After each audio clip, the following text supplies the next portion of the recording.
अरे ओ कालिया, क्या आजकल कोई अच्छी लूट ही नहीं हो रही है? अरे ये देखो, उदयपुर गांव के सेठ का मुनी मार रहा है।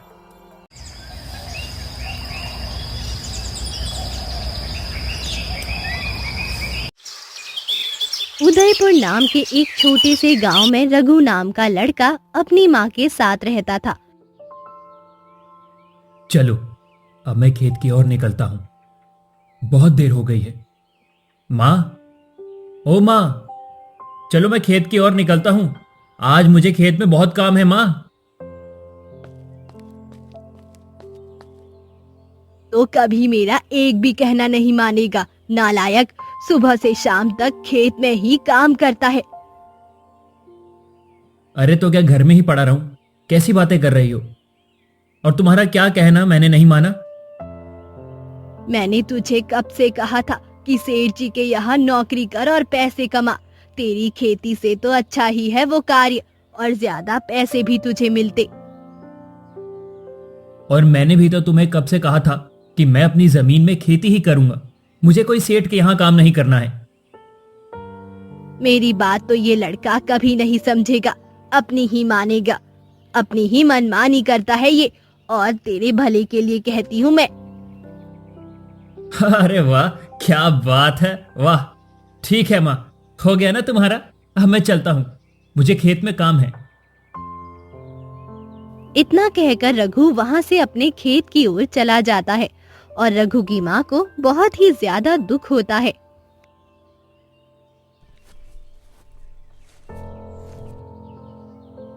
सेठ जी प्रणाम। उम्मीद है आप अच्छे होंगे। अरे मुनीम जी, आओ आओ, तुम्हारा ही इंतजार था। मैं एक बहुत ही बड़ी चिंता में फंस गया हूँ मुनीम जी। अरे सेठ जी, आपको चिंता कैसी भली, बताइए। मुनीम जी, दरअसल बात यह है कि मुझे कुछ कीमती जेवरात और धन शहर के देवराज सेठ को भेजने हैं। लेकिन चोर डाकुओं का आतंक इतना हो चुका है, मुझे डर लग रहा है कि वो हमला न कर दे। और शहर जाने के लिए जंगल का रास्ता पड़ता है, और ये डाकू लोग भी उसी रास्ते में होते हैं। तो ये बात है सेठ जी। देखिए, हमें इस तरह जाना होगा कि किसी को शक ही ना हो। हमें एकदम साधारण तरीके से जाना चाहिए, और ये काम किसी अकेले को करना होगा, ताकि किसी को भी जरा सी भनक ना लगे। वाह मुनीम जी, आपकी योजना तो बहुत ही बढ़िया है। लेकिन मुनीम जी, ये काम कौन आदमी अकेला कर सकता है? सेठ जी, मेरे होते हुए आप क्यों चिंता कर रहे हैं? मैं जाऊंगा शहर कीमती सामान पहुंचाने के लिए। आप एकदम बेफिक्र रहिए। मुनीम जी, ये काम आपकी जान भी ले सकता है। अरे कुछ नहीं होगा सेठ जी, आपका हुक्म सर आंखों पर, और मेरा ये उद्देश्य है आपका काम करना। सेठ जी को इतना कहकर मुनि वहाँ से निकल जाता है। अरे रघु भाई, इतना दुखी होकर क्यों बैठे हो? कोई परेशानी है क्या? क्या बताऊं भाई, मेरी माँ के किचकिच से मैं थक गया हूं। रोज उठ के एक ही बात कि तुम अपनी खेती छोड़कर गांव के सेठ के यहाँ नौकरी कर लो, और मुझे किसी के यहाँ काम नहीं करना है। इसीलिए हर रोज मुझे वो सुनाती रहती हैं। ओ रघु भाई, तो ये बात है। ये तो तुम्हारी माँ का गलत विचार है। तुम्हें खेती का काम अच्छा लगता है तो उसमें क्या बुराई है? हाँ, तो उसमें क्या बुराई है? लेकिन ये करो, वो करो, ये मत करो, वो मत करो। क्या करूं मैं? एक काम करें, आप आके एक बार उनको समझाएं। ठीक है रघु भाई, मैं आके एक बार उनको समझा दूंगा। ठीक है, अभी मैं चलता हूं।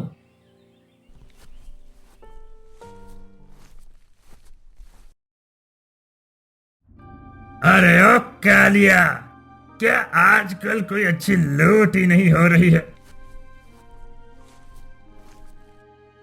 अरे ये देखो, उदयपुर गांव के सेठ का मुनी मार रहा है। डाकू सरकार, आपकी तिजोरी भरने का कल मेरे पास एक बहुत ही अच्छा उपाय है। अरे चिमन मुनीम, बोलो बोलो, क्या समाचार लाए हो? अरे सेठ की हवेली में क्या चल रहा है? अरे कल मैं खुद कीमती चीजें लेकर शहर में जाने वाला हूँ, इसी रास्ते से। आप तैयार रहना, कल मैं इसी रास्ते से जाऊंगा। बहुत अच्छे चिमन, बहुत अच्छे। मुझे तुमसे यही उम्मीद थी। हम तेरे को वादा करते हैं कि जो चीज हम लूटेंगे उसमें से तुम्हारा हिस्सा जरूर होगा। आपका बहुत बहुत धन्यवाद डाकू सरकार। लेकिन भूल मत जाना, इस रास्ते से ही निकलने वाला हूँ मैं। कल सुबह ही आप तैयार रहना, ठीक है ना? अरे नहीं भूलेंगे चमन, तुम क्यों फिक्र कर रहे हो? ठीक है सरदार, धन्यवाद। मैं चलता हूँ, कल मिलेंगे। सेठ डाकू के साथ सौदा करके अपने घर की तरफ रवाना हो जाता है। तभी डाकू अपने आदमी से कहता है, अरे कालिया, ये मुनीम तो बड़ी काम की चीज है रे। हाँ सरदार, ये बड़े ही काम की चीज है। इसी तरह वो आता जाता रहेगा तो हमारा काम चलता रहेगा। सही।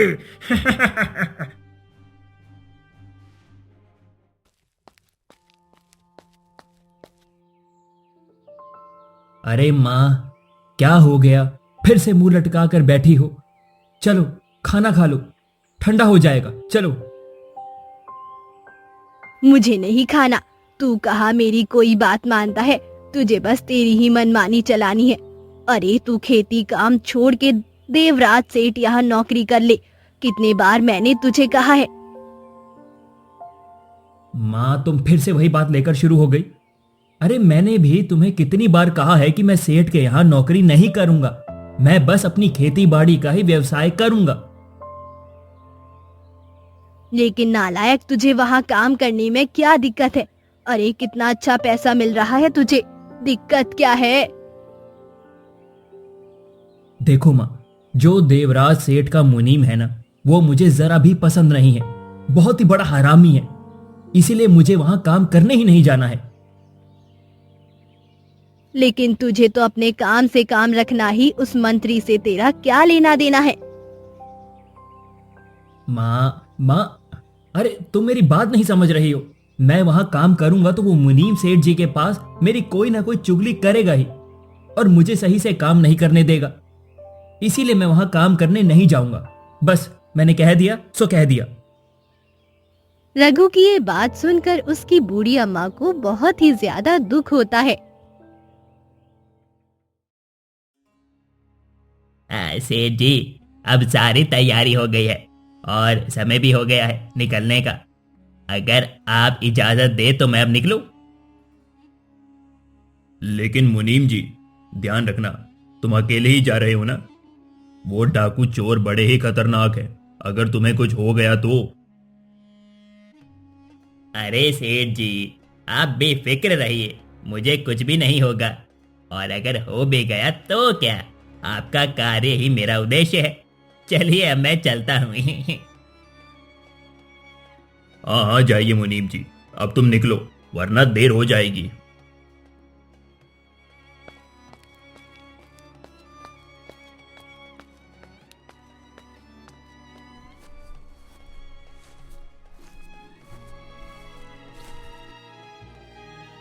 अरे ये डाकू लोग कहाँ गए? दिखाई नहीं दे रहे कहीं पे भी।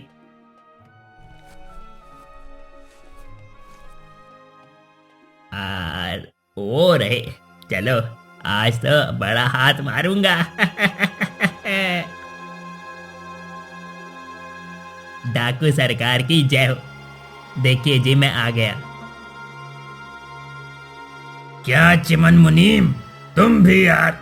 अरे भला को इतनी देर लगाता है क्या? कब से हम दोनों तुम्हारी राह देख रहे हैं। क्या बताऊं सरदार, सेठ जी को समझाने में इतनी देर लग गई। अरे वो छोड़ो और मुझे कीमती सामान दो, जल्दी जल्दी। अरे ऐसे नहीं सरदार, सेठ जी को यकीन भी तो दिलाना पड़ेगा ना कि डाकुओं ने मेरे ऊपर हमला किया है। आप एक काम करो, मेरे शरीर के ऊपर कुछ घाव लगा दो ताकि सेठ को यकीन तो हो जाए ना कि मेरे ऊपर डाकुओं ने हमला किया है। वाह रे तेरी हिम्मत और चालाकी को मान गए। बहुत ही चतुराई से काम लेता है तू भाई। ठीक है, तुझे हम घाव लगा देते हैं। चतुराई और हिम्मत तो रखनी पड़ती है ना सरदार। चलिए कोई बात नहीं, ये बता दीजिए मैं अपना हिस्सा लेने कब आऊं? तुम एक काम करो, कल रात काली नदी के किनारे आ जाना। तुम्हें तुम्हारा हिस्सा जरूर दे देंगे हम, ठीक है ना? चलो अब तुम जल्दी जाओ। ओ, तो अब इस चमन ने ये काम भी शुरू कर दिया। एक नंबर का हरामी है, हरामी कहीं का।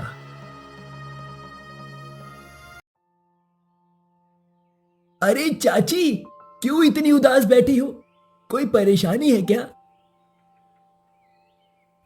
क्या बताओ बेटा, बहुत बड़ी परेशानी है, इसीलिए यहाँ पर दुखी होके बैठी हूँ।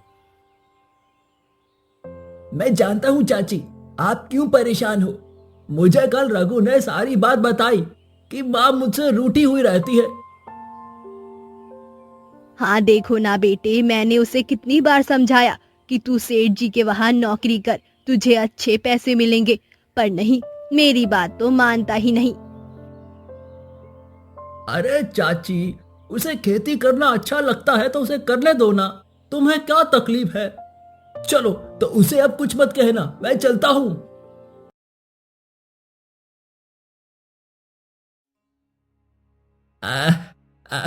सेठ जी, अरे आपका शक सच में बदल गया।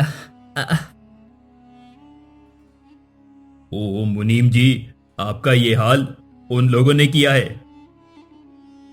हाँ सेठ जी, ये मेरा हाल उन डाकुओं ने ही किया है।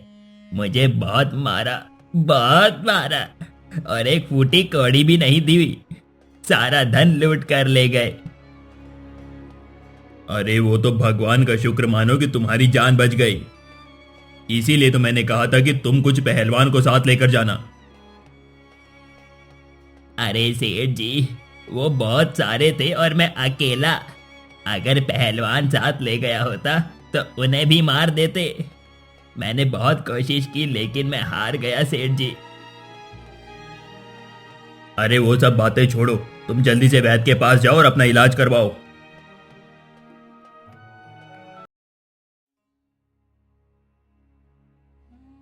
बेटा, मैंने सुना है कि सेठ जी का सारा कीमती सामान डाकू लूट कर ले गए और एक फूटी कौड़ी भी नहीं बचने दी। नहीं माँ, मैंने तो कुछ भी नहीं सुना। अभी इसी वक्त तुम्हारे मुंह से पहली बार सुन रहा हूं माँ। मुझे तो पता भी नहीं था इस घटना के बारे में। देखा देवराज, सेठ के मुनीम कितने ईमानदार हैं। उन्होंने अपनी जान जोखिम में डालकर सेठ जी का सामान पहुंचाने गए थे और तू उसे कितना बुरा कह रहा था। अब तो तू जाएगा ना सेठ जी के पास काम करने के लिए, जाएगा ना बेटा? हाँ हाँ, पक्का पक्का, मैं जाऊंगा सेठ जी के पास काम करने और सेठ जी का खोया हुआ धन भी वापस लाऊंगा।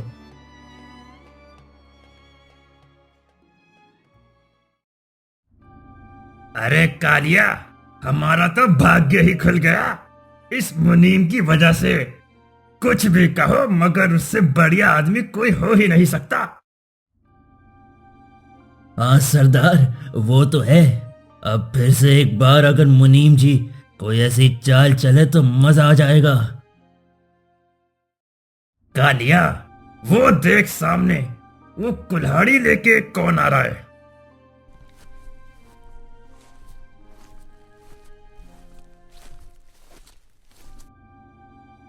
ए, कौन है रे तू? यहाँ डाकुओं के इलाके में क्या कर रहा है? लक्कड़हारा लगता है। अरे तू यहाँ के लकड़ियां काटने आया है? ध्यान रखना, कभी तू भी लकड़ी के साथ पूरा कट ना जाए। ये डाकुओं का इलाका है। क्या क्या ये डाकुओं का इलाका है? अरे आप मुझे माफ कर दो, मैं तो सिर्फ यहाँ पे इस छाव में खाना खाने आया था। गलती हो गई सरदार, मैं जाता हूँ, अभी चला जाता हूँ।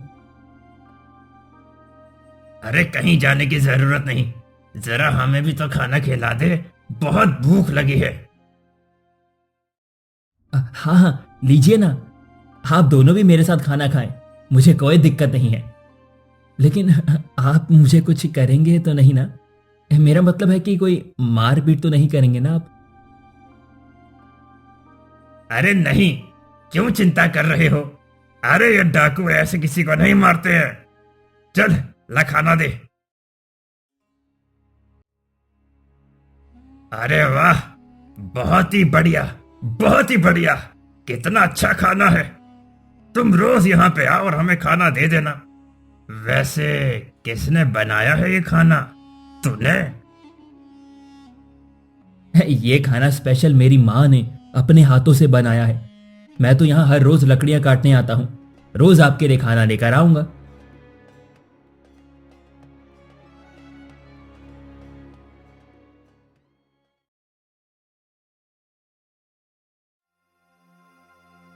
प्रणाम सेठ जी, मैंने आपके साथ जो घटना घटी उसकी एक बात सुनी है, तो इसीलिए आपसे मिलने चला आया। हाँ, मेरा कीमती सामान डाकुओं ने लूट लिया है, यही सुना होगा तुमने। अब मिलकर क्या फायदा, कीमती चीज तो चली गई ना। सेठ जी, मेरे होते हुए आप क्यों चिंता कर रहे हो? मैं उस डाकुओं से आपका सारा धन वापस लाऊंगा। अरे तुम क्या कर पाओगे रघु? चमन मुनीम भी अकेला गया था, देखा ना उसका क्या हाल हुआ। अरे उनका तो पूरा जूनद होता है, तुम अकेले क्या करोगे? कुछ नहीं होगा सेठ जी, आप एक काम कीजिए, मुझे 2 पहलवान अपने साथ दे दीजिए, बस कुछ ही समय में सारा पर्दाफाश हो जाएगा। ठीक है, मुझे तो कोई आपत्ति नहीं है, लेकिन तुम सोच समझ कर ये काम करना, क्योंकि इससे तुम्हारी जान को भी खतरा हो सकता है। नहीं नहीं सेठ जी, आप बिल्कुल भी फिक्र मत कीजिए, मैं हूं ना, कुछ नहीं होगा। मैं आज रात को यह काम करने वाला हूं सेठ जी। ठीक है, अगर तुमने मुझे मेरा धन वापस ला दिया तो उसमें से तुझे बहुत ही बड़ा इनाम दूंगा। लेकिन रघु एक बार और सोच लेना। अरे सेठ जी, ये रघु एक बार जो बोल देता है मतलब वो करके दिखाता है। आप मेरी फिक्र छोड़ दीजिए सेठ जी। चलो अब मैं चलता हूं। बहुत बहुत धन्यवाद सेठ जी, आपका बहुत बहुत धन्यवाद।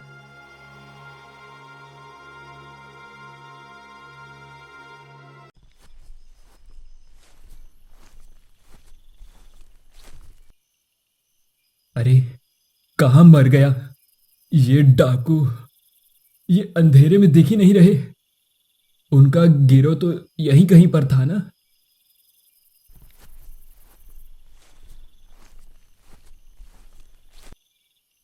अरे वो रहे वहां पे। डाकू सरदार जी की जय हो। देखिए सरदार, मैं आ गया फिर से आपके पास। क्यों रे लड़के, तू यहाँ क्या कर रहा है इतनी रात को?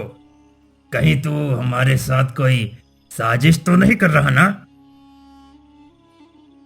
अरे नहीं नहीं सरदार, कोई साजिश नहीं कर रहा मैं तो ठहरा गरीब आदमी, मैं क्या साजिश करूंगा? वो भी है, लेकिन चिरकुट, तू यहाँ पे इतनी रात को इस भयानक जंगल में डाकुओं के इलाके में क्या कर रहा है? क्या बताऊं सरदार, मैं तो ठहरा गरीब आदमी, थोड़ी सी पैसों की जरूरत थी तो मैंने सोचा कि जंगल में से लकड़ी काट लाता हूं और मैं आपके लिए गर्मा गर्म मुर्गे का मांस भी ले आया। खाए ना, बहुत ही स्वादिष्ट है। मैं क्या कह रहा हूँ सरदार, लड़का बहुत ही प्यार से लाया है हमारे लिए, तो हमें खा लेना चाहिए। हाँ, मेरी माँ ने बड़े प्यार से आपके लिए भेजा है, ताजा और गर्मा गर्म खाना है। लीजिए ना, वरना ठंडा हो जाएगा। लीजिए, बहुत ही बढ़िया है।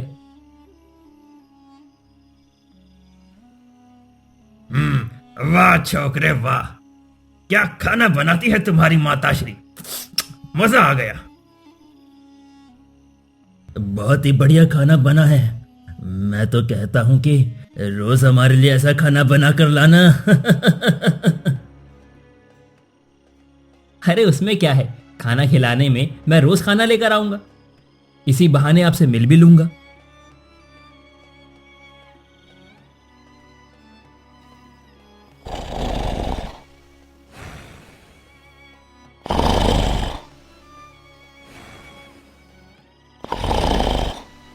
अरे ये दोनों तो सो गए, अब ये सुबह तक उठेंगे नहीं। पहलवानों उठाओ इनको यहां से, और सेठ जी की हवेली में कमरे में सुबह तक बंद कर देना।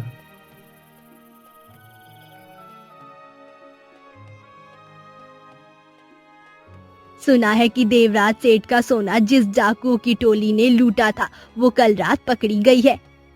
क्या रघु, तूने पकड़वाई है वो टोली? अरे चाची, मैंने सुना है कि डाकू की टोली रघु की वजह से पकड़ी गई है। हाँ, मैंने ही पकड़वाई है वो टोली। आज सेठ के वहां आप भी चलो, एक चीज दिखाता हूं, आपको भी मजा आएगा। हाँ चलिए चलिए, जल्दी चलिए।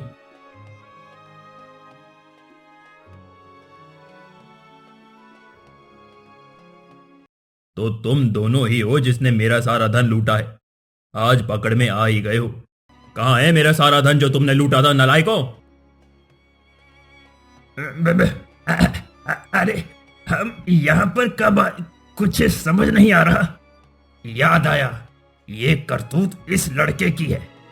क्यों रे छोकरे, तूने हमारे साथ बेईमानी की? हाँ, मैंने ही वो तुम्हारे मुर्गे के मांस में नींद की दवाई मिलाई थी। और रही बात बेईमानी की, तो बेईमान के साथ बेईमानी ही करनी चाहिए, जैसे तुमने और चमन मुनीम ने देवराज सेठ के साथ की है। क्या इसके पीछे मुनीम जी का भी हाथ है? मैं तो सच ही बोल रहा हूं सेठ जी। अगर आपको यकीन ना आए तो इन डाकुओं से ही सारा सच उगलवा लीजिए। क्यों रे डाकुओं, ये सब मैं क्या सुन रहा हूं? इसके पीछे मुनीम का भी हाथ है क्या? इसके पीछे मुनीम भी है? हाँ, इनके पीछे मुनीम का पूरा हाथ है। हमें सारा माल खुद दे दिया और अपना हिस्सा भी हमसे ले लिया। चमन, क्या तुम लालच में इतने गिर गए थे कि तुमने मेरे साथ बेईमानी की? ये क्या सुन रहा हूं मैं सेठ जी? अब बहाने मत बना चमन, तू भी हमारे साथ ही जुड़ा था। सेठ जी, मुझे माफ कर दीजिए। सेठ जी, आगे से मैं ऐसा नहीं करूंगा सेठ जी। अरे माफी नहीं मिलेगी, तुम तो बहुत ही बड़े गद्दार निकले। मुझे तुमसे यूं उम्मीद नहीं थी। इन डाकुओं और चमन को राजा की सिपाही के हवाले कर दो।